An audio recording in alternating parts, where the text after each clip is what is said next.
বাজারে এই দৃশ্যটি খুব সচরাচর আপনারা দেখতে পাবেন না। এই ধরনের মিক্সিং সবজি বিক্রি হয় চৈত্র সংক্রান্তির আগের দিন হতে। মিক্সিং সবজির কেজি 50 থেকে 60 টাকা হয়ে থাকে। এই মিক্সিং সবজি বিক্রির কারণ হলো পহেলা বৈশাখের আগের দিন অর্থাৎ চৈত্র সংক্রান্তিতে বিভিন্ন সবজি দিয়ে রান্না করা হয় নিরামিষ পাচন। এই নিরামিষ পাচন খাওয়ার রেওয়াজ রয়েছে বাঙালি এবং পাহাড়ি আদিবাসীদের মধ্যে। বর্তমানে ধর্ম বর্ণ নির্বিশেষে সবার ঘরেই পাচন রান্না হয়ে থাকে। পাচন খাওয়া একটি রীতি হলেও এর খুবই সুন্দর একটি বৈজ্ঞানিক ব্যাখ্যা রয়েছে।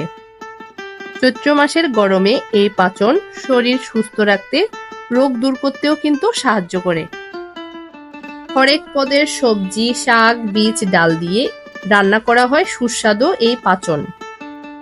চৈত্র সংক্রান্তিকে কেন্দ্র করে বিউ ফুল এবং নিম পাতা দিয়েও ঘর সাজানো হয়।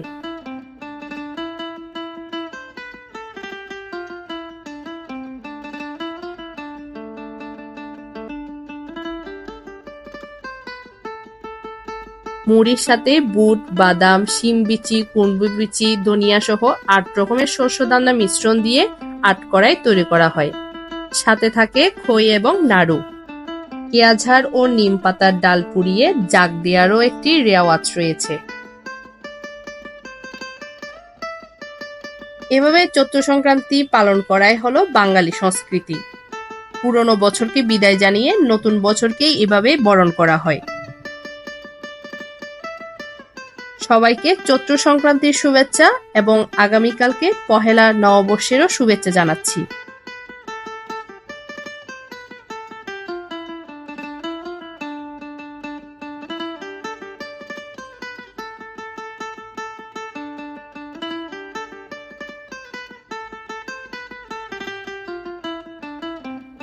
আজকের মতো ভিডিওটি এই পর্যন্ত।